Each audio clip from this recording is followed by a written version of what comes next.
with Nick Chubb not being in the lineup for Cleveland this week, just how crucial of a loss is it for Cleveland in this game against the Patriots?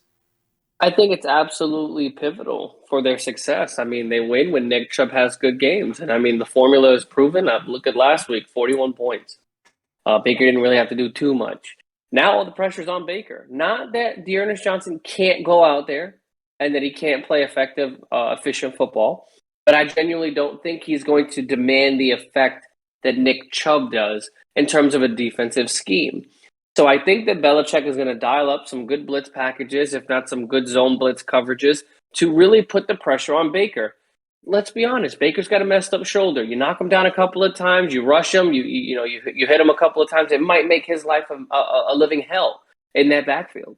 You force Baker to make the plays with his arm, and then you see what happens. Because if I'm being honest, I'm not stacking the box for Dearness Johnson like I would for Nick Chubb. And again, that's no disrespect to Dearness. That's just straight up the truth because Nick Chubb is probably a top 5 running back in this league when healthy. And the fact that he's not back there, I'm looking at it. If I'm the Patriots defensive coordinator, I'm sitting there like, "Ooh, man, that's a sigh of relief to me." So I don't necessarily think that Baker's going to be able to carry the load on his shoulders. The Patriots have been surging lately. I think that their defense has been playing exceptionally well, even without Stephon Gilmore. And Mac Jones, like a lot of NFL analysts have been saying, he does what it takes to win. He moves the ball down the field. He doesn't turn the ball over very much, and he knows how to manage the clock. Successful formula to win football games. Good defense. Damian Harris runs the ball great. They have a great kind of three-headed, not monster, but a good three-headed little carousel of running backs back there. The rookie Stevenson, obviously Brandon Bolden and Damian Harris. I think it's going to be not a blowout, but I think the New England wins this game by about 7 to 10 points just because of the lack of weapons that Cleveland is going to have and the injuries that they have to overcome. With Nick Chubb, it's obviously a huge blow if you're not going to be able to have him on the field against New England. I mean, the guy has been off to a great start this year. The guy has over 720 yards on the ground to go along with 6 rushing touchdowns.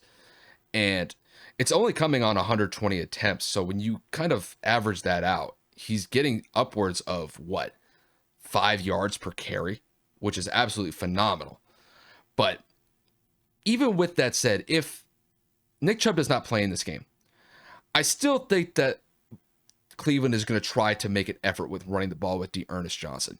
And we have seen Dearness Johnson be able to step up in big moments when Cleveland has been dealing with some major issues when it comes to injuries in the running back spot.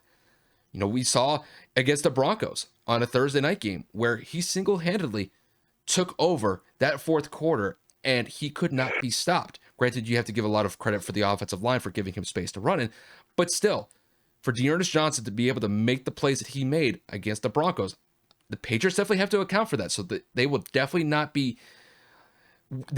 be focusing on Cleveland trying to run the ball with him. So, and I will say this, Cleveland's going up against New England's defense, and New England's defense has a subpar rush defense.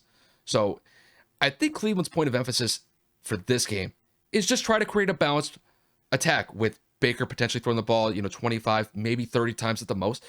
But I expect a decent amount of carries from Dearness Johnson. I wouldn't be surprised if he gets 20, 25 carries in this game, just because they know that New England's rush defense can be had. It's just they got to open up the run lanes for him. And I guess when it comes to the overall game itself, I'm going to favor the Patriots in this one simply because I think the Patriots defense is better. And with the way that they've been playing the last couple of weeks, I think it's shown that. I'm not going to discredit what Myles Garrett and that pass rush that Cleveland has been able to establish this year, because that pass rush has been absolutely phenomenal with Myles Garrett leading the way.